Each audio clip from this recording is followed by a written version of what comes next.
Hi everyone, welcome to the first episode of Leading Women. Under the series, we highlight important and inspiring stories of women leaders who have made a mark for themselves. We have a very special lady joining us, Neha Arur. Hi Neha, thank you so much for taking out time for us today. For Thank our you for having me here. absolute pleasure. For our audience, Neha is a well-known name in the HR fraternity. She has spent last 20 years developing HR functions of companies like HCL and Aviva. She is also an entrepreneur at heart. She co-founded CubeStack in 2016. For last 4 years, she has been with Encore Group and is a senior director, head of India HR. She has rocked the role while creating a lot of firsts for the women in the group. Without taking more time, let's get started and get to know more about her. So Neha, as you know, we have 10 questions prepared for you. So I will just go one by one. I'll start shooting questions for you. Are you ready? Absolutely, bring it on. Great. So Neha, first question, who was the first woman you looked up to and why did you want to be like her? I've worked with so many women leaders. I have so many women in my family, and the one name that popped out for me was actually my grandmother. As we grew up, I was amazed at the same person who was so strong in keeping the family together actually became like my confidant. And I was amazed at her Right. adaptability that now she would listen to us. She was more interested in what we had to say. It was not like I'm the eldest and you kids, I'm not going to listen to you. But I was amazed at the way she was able to adapt through all the stages of life, giving us a comfort. And as we grew up, she really became our friend and confidant, and she would listen to us and say, there is so much I had learned from you. So I wish I can be as adaptable and as humble as I go through my stages of life. So I consider her my guardian angel, and she really inspires me even today when she's no more. Such a sweet answer. I mean, we all miss our grandmas, and I especially miss mine today. So, second question, Neha, have you become more risk averse or risk seeking as you have progressed in your career? The reverse, actually. I have become very risk seeking in my career, as with as years have gone by. And after 16 years of HR and a very good company like HCL, and things going great, I decided to drop it all and become an entrepreneur. And my entrepreneurial venture had nothing to do with HR. It was in commercial real estate, where not even too many women venture out, because it's a very male dominated field, right? So I have taken Right. risks all my life, and I think over years, as you grow, you find that confidence in yourself. You are okay to take chances, fall and pick yourself again. So because you Mhm. understand that there is something you've developed as yourself as a person, that you can always go back, and you can mold yourself to whoever you want to be. So actually, I've become far more risk taking over years than I was probably in the initial part of my career. Wow, good to know. I think it's inspiring to a lot of women out here because we start with something called self doubt, which actually my next question is about. And glad to know that women like you are out there inspiring us to overcome that self doubt.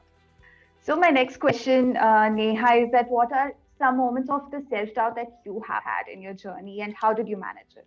But my biggest self doubt was, when I wanted to start a family. I was on top of my game. I was doing very well. I was in a global role, and I was so skeptical to start a family because, one, I had a lot of self doubt whether I can manage both child and work, and balance, create that balance. I had a lot of self doubt Mhm. whether I'll be even relevant after I come back from maternity break. I thought, the world when I'm busy taking care of my child is completely going to change. I will not even know how to work on a laptop. I don't know. These are fears, right? And sometimes they are very unfound fears. And I was like, oh God, how am I going to go back? I felt self doubt because I felt I'll be judged. I'll be judged if I take, so I was in a people manager role. And I felt that what if I ask for an individual contributor role? Because right now I have a lot going on in my life. I want to do shorter Mhm. hours. And I felt that, will I be judged because of the choices that I make? Right, right. I think I completely agree. And mostly for women, these are landmark moments, these are milestones. And you really don't want to miss out on those life milestones as well. But you don't want to miss out on making a career and staying relevant to the game, as you said.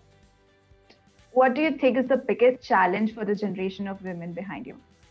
So our generation, which has more working women than our previous generation, is going through a lot of conflict because they're getting very mixed messages. At work, they're doing very well, and at home, they're still being told, get married, have children, take a break, or why do you have to spend long hours? So I see women go through a lot of conflict until the time that all three parts, which is your workplace, your house, and your society in general, does not work at the same pace, because progress is happening at different pace. In geography to geography, it could look very different. Right. So I think that is a conflict we are creating by geography, by society, by our norms, by homes, our workplaces. All of them are moving at different paces. So it's important that some parts pick up pace and match pace, so that we get a little more seamless experience rather than trying to, move from one to another.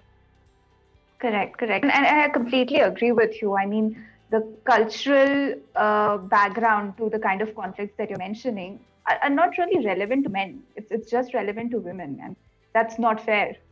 I would say bias does come in for men also, but I think just women just go through it a little more because of the conditioning, or because of the roles that were divided, for men being the provider and the woman being at home. When those roles have changed, in general, the society has not changed as much. Agreed. Completely agreed, Neha. So my next question to you is that what is the best decision you have made in your career? I think the best decision I made in my career was probably to take the leap as an entrepreneur. It really pushed me out of my comfort zone. It really challenged me as a professional, whether I have it in me to do something very different than what I've done for the past life. It was a job where I was out on the roads for like 5 hours a day. I was a very, very, very different experience altogether. I was in front of venture capitalists asking for funding. I was trying to raise funds for my company. I was trying to sell. I was trying to set up operations. I think it really challenged me as a professional, and even personally, the growth that I saw in myself in terms of, was really amazing. I think that was maybe the bold and the best decision I've taken. The other one I'll tell you is that I took a long maternity break, right? And I think that is also a very good decision that I've taken, because I'm conscious that there are times when you accelerate, and there are also times you have a conscious choice to de-accelerate in life, right? And it was a very conscious choice that I made, that I want to take some time off. And I think I'm so happy I did that, because I did what I wanted to do. I was just not chasing professional goals. I was also chasing my personal happiness and my personal goals of how I wanted to live my life. I think I'm proud of both of those decisions. One was a very strong career change, and the other was a very personal choice of how I want to be and where I want to be. I think I would quote those two. Great. And I think a lot of people relate to it, because both men and women these days, they're very open to taking career breaks, which I think about 20 years back or maybe 30 years back was not as frequent. You wouldn't see a lot of people taking career breaks as much. But yeah, I get that when you need to decelerate or maybe take some time off, you should do it so that you can come back stronger. Absolutely. Great. Again, this is one of my favorite questions, Neha, and I think you would be a great person to answer this. Why do you think empathy is such a key part of leadership, and why has it just emerged as a discussion? Yeah, and empathy is a buzzword for the past 12 months for sure, since COVID happened. Yeah. It was always important, but I think this whole pandemic has put a huge spotlight on empathy, as a core skill for a leader. Otherwise, we were mostly talking about drive for results, or building effective partnerships. We were talking about a lot of other skills and competencies, but not as much on empathy. And, in my company, we started off something called Empathy Express. Going forward, things may not be the same for a very long time. In this, it's your choice that you have to make with the right responses. So I think that initiative became a huge hit, and it did give people a perspective as to how the dialogues can go. what is the right choice in the situation. Great. That's quite an interesting initiative, I would say. I've never heard of anything like that, and it's quite inspiring. I really encourage everyone to start having a dialogue at least on these things. Yeah, and these are all inspired by real incidents. We would pick up real incidents and then make a comic strip out of it and put it out there for people to see. Oh, wow. That's great. Coming to my next question, Neha, what are some strategies that can help women achieve a more prominent role in oftentimes male-dominated industries or organizations? I know you have been, there are several instances where you have been the only women leader on table.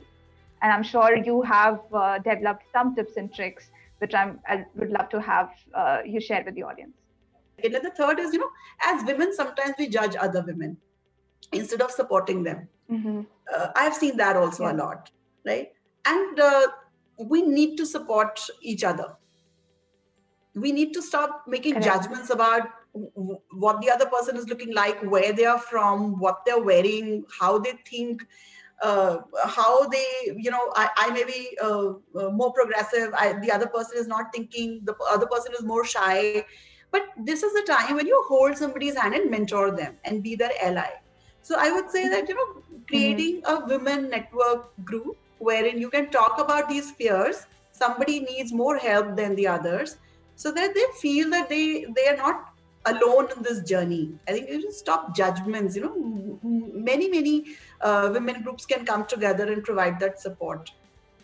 Those are some amazing tips. I completely agree that you have to identify your safe space and start talking about things before you do anything else. So yes, and women for women, absolutely. You have to stand for other women. Yes. Great. So we are up to our last two questions, Neha. My next question to you is, what are some assumptions or biases you have noticed as a female leader? Lots, Stuti, lots of them. First one, I've seen that, when women progress in their careers or they get promoted, a lot of people feel that it happened because they're a woman. And it's very disrespecting. I would say, companies which, even if they have a diversity agenda or anything, trust me, no, there is very little time there is a compromise on merit, right? Do not take away somebody's achievements just by saying that you're a woman, so you got it. I think that's a stereotype that I've seen a lot. I've never asked a man, or I've never heard any man being asked the same questions that women get asked, right? Whether I plan a family, whether I do anything, it's my personal choice. And that shouldn't be a reason for you to deny me that opportunity. So Neha, my last question to you, and I think this is the most important question that I would like to ask you. What is the one advice you would give to your 10-year-old self? Yeah,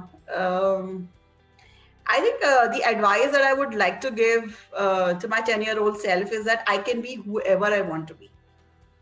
And my gender or anything is not going to limit me or be my weakness. All of that is going to be my strength. So that would be my advice, that I want that flexibility. I want that power of choice, and I want that equality and not as much judgment in whatever choices I make. Yeah, I think that's the major thing most of us as women struggle with. We want to have the power of decision without being judged for any reason whatsoever. Yes. So yeah, I think that's a great advice every 10-year-old girl should take from Neha today. So great, Neha, that brings us to the end of the interview. Thank you so much again for taking out time for this. I'm sure there are a lot of women out there who will benefit from this, your insights, your experience, your tips and tricks. Do let us know in the comments, guys, how did you like it? You can reach out to me or Neha if you have any questions, if you want to talk about any particular issue, or simply make a safe space for yourself out there and start discussing this. I'm sure there are lots and lots of women and men out there who would love to help you.